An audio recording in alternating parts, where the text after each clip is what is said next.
नमस्कार दोस्तों, मैं दीपक छारा और आज हम बात करेंगे कि जैसे हमने अभी जो चैप्टर कंप्लीट किया है रियल नंबर का। फर्स्ट चैप्टर हमारा 10th क्लास का फर्स्ट चैप्टर हमारा रियल नंबर। हिंदी में अगर बात करें तो वास्तविक संख्याएं, ये चैप्टर हमने कंप्लीट किया है। तो अब हम इसको थोड़ा सा रिवाइज करेंगे, इसकी समरी कि इस पूरे चैप्टर में हमने क्या सीखा। तो सबसे पहले हम बात कर लेते हैं कि फर्स्ट एक्सरसाइज में हमने क्या सीखा था। हमने सीखा था Euclid's division lemma.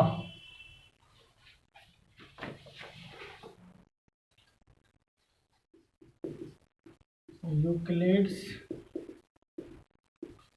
Division lemma. Euclid's division lemma में हमने सीखा कि कोई भी पॉजिटिव इंटीजर उसको हम लिख सकते हैं बी क्यू प्लस आर की फॉर्म में, where R is less than B and greater than equal to 0। यानी कि कोई भी धनात्मक पूर्णांक उसको इस फॉर्म में हम लिख सकते हैं।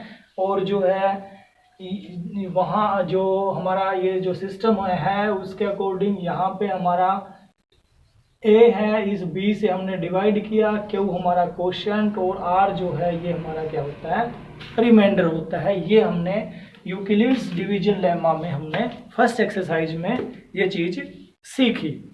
इसके अलावा हमने यूक्लिड्स डिवीजन लेमा का प्रयोग करते हुए एचसीएफ निकालना सीखा। फर्स्ट एक्सरसाइज में हमने एलसीएम निकालना सीखा फैक्टर मेथड से। और हमने ये चीज भी सीखी इस चैप्टर में कि दो नंबर्स की मल्टीप्लाई जो है वो बराबर होगी HCF of these two numbers multiply LCM of these two numbers. यानी कि किन्हीं दो नंबरों की गुणा बराबर होगी उनके एचसीएफ और उनकी एलसीएम की गुणा के। ये चीज हमने इस चैप्टर में सीखी। इसके अलावा हमने ये सीखा कि कोई नंबर जो है √2 है तो उसको हम इरेशनल नंबर कैसे प्रूव करें। √3 जो है उसको हम अपरिमेय, इरेशनल नंबर होता है अपरिमेय संख्या। तो √2 को, √3 को, √5 को, √7 को या और दूसरे जितनी भी अपरिमेय संख्याएं हैं, जितने भी इरेशनल नंबर्स हैं, उनको हम कैसे प्रूव करें कि ये इरेशनल नंबर है। ये चीज भी हमने इस चैप्टर में सीखी है। इसके अलावा लास्ट एक्सरसाइज में हमने सीखा कि कोई नंबर है x और वो अगर हमारा रैशनल नंबर है, वो अगर परिमेय संख्या है, रैशनल नंबर है, तो उसको हम p/q की फॉर्म में लिख सकते हैं और q जो है वो 0 नहीं होना चाहिए। लेकिन ये जो रैशनल नंबर है, परिमेय संख्या है, इसमें दो टाइप के डेसिमल होते हैं। एक तो होता है हमारा टर्मिनेटिंग डेसिमल एक्सपेंशन, हिंदी में बोलते हैं शांत आवर्ती, और एक होता है नॉन टर्मिनेटिंग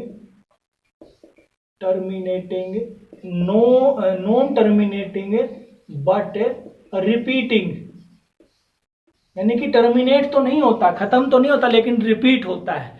तो लास्ट एक्सरसाइज में हमने सीखा कि कोई रैशनल नंबर जिसको हम p/q की फॉर्म में लिख सकते हैं तो वो टर्मिनेट होगा, वो आवर्ती जो है शांत होगी। नॉन टर्मिनेटिंग की बात नहीं कर रहा हूं मैं कर रहा हूं शांत आवर्ती की, कि वो टर्मिनेट होगा।